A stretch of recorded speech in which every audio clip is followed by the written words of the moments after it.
जगात वाघांसाठी ओळखला जाणारा चंद्रपूर जिल्हा वनसंपदेने नटलेला आहे। जल, जंगल आणि जमीन संरक्षणासाठी प्रशासनाकडून भर दिला जात आहे।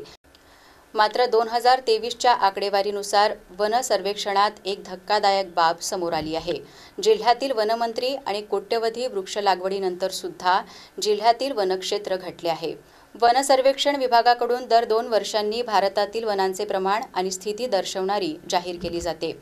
2023ची जंगल क्षेत्राची आकडेवारी जाहीर झाली असून यात चंद्रपूर जिल्ह्यात 35.21% वनक्षेत्र असल्याचे म्हटले आहे।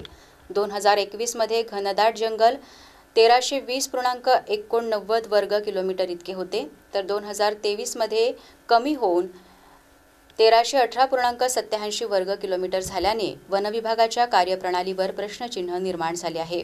2021 मध्ये चंद्रपूर जिल्ह्यात 35.40% जंगल होते, तर 2023च्या आकडेवारीनुसार चंद्रपूर जिल्ह्यातील वनांचे प्रमाण 35.21% झालेले असून 2021च्या तुलनेत जंगल कमी झाले असल्याची माहिती समोर येत आहे।